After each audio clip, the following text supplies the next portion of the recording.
Bienvenue à tous pour ce culte de Noël. Je vous annonce une bonne nouvelle.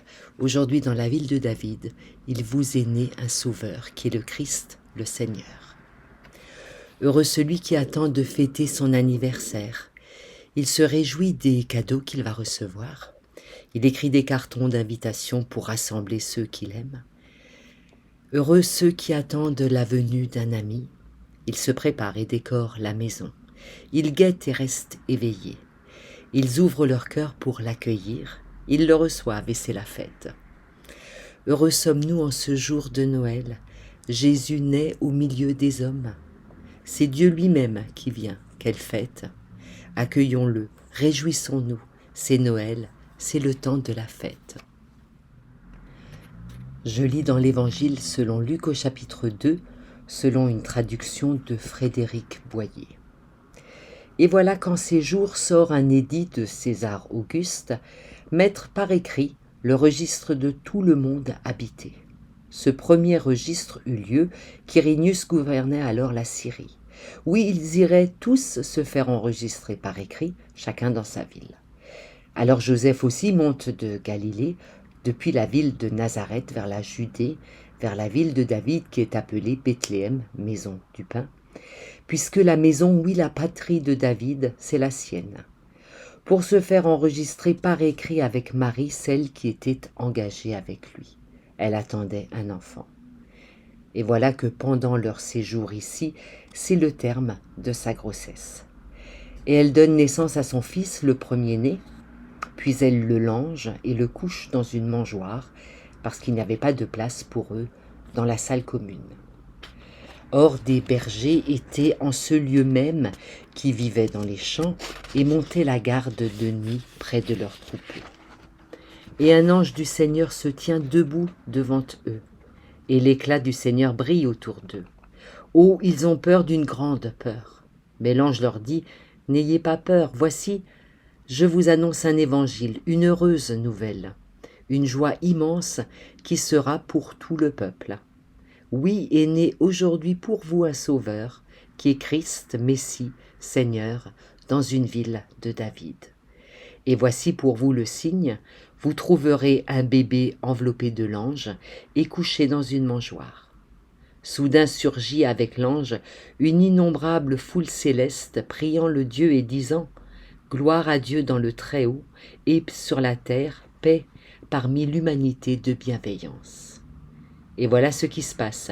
Quand les anges les quittent vers le ciel, les bergers se disent les uns aux autres, « Allons, oui, en route jusqu'à Bethléem, et voir la parole, celle qui s'est produite et que le Seigneur nous a fait connaître. » Oui, ils vont à toute hâte et trouvent à la fois et elle, Marie, et lui, Joseph, et le bébé couchés dans la mangeoire. Ils voient maintenant. Et ils ont conscience de la chose qui leur fut dite à propos de cet enfant. Avez-vous entendu parler de ce livre « Son odeur après la pluie » de Cédric Sapin de Four? C'est un livre qui rencontre un succès inattendu et qui traite d'un thème un peu particulier, c'est la relation d'un homme avec son chien, un bouvier bernois. Dans les interviews qu'a donné l'auteur suite à la publication de ce livre, une remarque m'a touchée. Cédric Sapin de Four fait remarquer que le chien enseigne l'homme, ou qu'il lui rappelle quelquefois des instincts que l'humain a oubliés ou perdus, dont celui de l'instant. Selon l'auteur, le chien habite l'instant comme l'humain ne sait plus le faire. Le chien vit intensément le jeu, il vit intensément la promenade, le repas, les câlins avec l'humain. Et le chien sait être à l'instant, il sait ne rien faire d'autre qu'appartenir à l'instant, en jouir, n'être que ça. Pendant que vous préparez Noël, peut-être pendant que vous écoutez cette prédication, à quoi pensez-vous? Est-ce que vous pensez aux rôtis que vous les avez laissés dans le four? Est-ce que vous êtes pris déjà par l'impatience d'ouvrir les cadeaux, par la crainte de tension familiale peut-être? Alors évidemment, la remarque est facile à faire aujourd'hui, puisque ce sont des journées qui sont chargées en émotions, en attente. mais je crois que ça se décline tout aussi bien dans le quotidien. Par exemple, quand je rencontre un ami dans la rue et qu'il a besoin de me parler, est-ce que je suis toute à lui ou à elle? Est-ce que je me rends capable de l'écouter pleinement et de ne faire que ça et de laisser de côté mes autres préoccupations, cette contrainte d'aller faire des courses et c'est pour ça que j'étais sortie, ou la contrainte ou l'engagement que j'ai pris envers un autre ami qui m'attend chez lui et cet ami-là que je rencontre inopinément me met en retard pour l'autre rendez-vous. Le monde dans lequel nous vivons ne rend pas facile cette présence à l'instant. Le monde dans lequel nous vivons aime superposer, en fait, les instants. Les informations nous happent, s'invitent partout dans nos têtes, encombrent nos esprits. La pression du bonheur et de la réussite s'invite même dans nos vacances, dans ces temps de repos qui devraient être par définition des temps de vacances, des temps où il ne se passe rien. Le monde de la consommation nous fait perpétuellement évaluer l'instant dans lequel nous sommes plutôt que de le vivre. Et si je trouvais le même produit moins cher ailleurs? Et si pour le même tarif, je trouvais un service supérieur en qualité? Vivre l'instant sans se projeter dans le suivant ou dans un autre, ça semble franchement une tâche inhumaine. Quand les bergers entendent la voix des messagers, parce que ange signifie littéralement messager, ces messagers venus du ciel, je crois que eux arrivent à vivre l'instant et à ne vivre que cet instant. Et je crois qu'ils le vivent à la manière canine, justement. Ils s'y engagent et ils laissent tomber tout le reste. Plus rien d'autre n'existe que cette annonce et ce que cette annonce dit et promet. Ils laissent tomber toutes leurs préoccupations, le travail, les charges. Ils quittent le lieu familier dans lequel ils se trouvent parce qu'ils ont compris que là, il y a un instant qui se déroule, un instant décisif, un instant capable de transformer leur existence. Et je crois que Luc nous laisse un indice qui va dans ce sens, c'est qu'il utilise un verbe très particulier pour dire « allons ». Un verbe qui rend compte du déplacement des bergers. Le français traduit « allons », allons voir ce que les anges nous ont annoncé, alors que le verbe grec est composé du verbe aller certes, mais d'un préfixe qui est dia.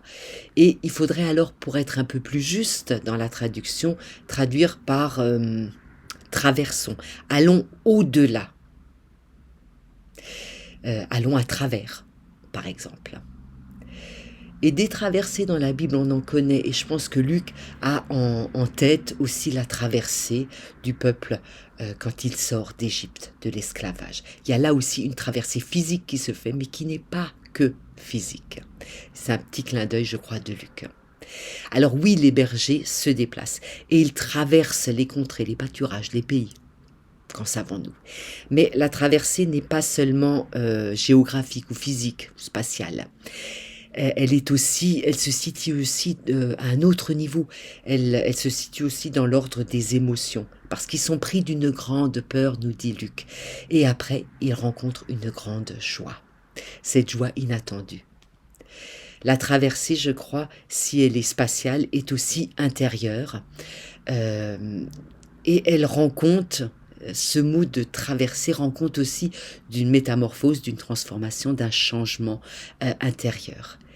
Et je crois que ça désigne, Luc désigne ici ces moments où Dieu vient nous rencontrer, où Dieu nous permet de nous tenir debout, de reprendre souffle, de repartir. La foi chrétienne ne peut pas être autre chose qu'une traversée qui apporte de la joie et même de l'enthousiasme, comme celle des bergers cette fameuse nuit-là. L'évangile de la naissance de Jésus devrait même nous permettre de traverser ce qu'on a fait de la religion chrétienne, à savoir des codes et des dogmes auxquels il n'est pas question de déroger, un ensemble de règles qu'il faut appliquer dans sa vie de tous les jours. Ça aussi, la foi chrétienne permet de traverser cela. La foi chrétienne porte la joie et elle affirme la fraternité plutôt que le clivage, la sortie des marasmes et des ambiances détestables. Nous sommes aujourd'hui, nous aussi, rendus capables de traverser physiquement, mais aussi dans nos émotions, et d'aller jusqu'à Bethléem, lieu de la naissance et du commencement, du recommencement, lieu de la joie qui nous permet de vivre intensément l'instant. La naissance de Jésus est alors pour nous l'instant, notre instant. Les portes vont à nouveau s'ouvrir sur la ville. Nous allons retrouver les visages connus, les foules de la rue, la maison familière, la peine des malades, la joie des enfants, la solitude peut-être. La vie comme elle est. Redis-nous, Père, que nous n'avons pas rêvé en ce jour de Noël, que tu nous fais cadeau d'une vie nouvelle pour ce jour et pour toujours.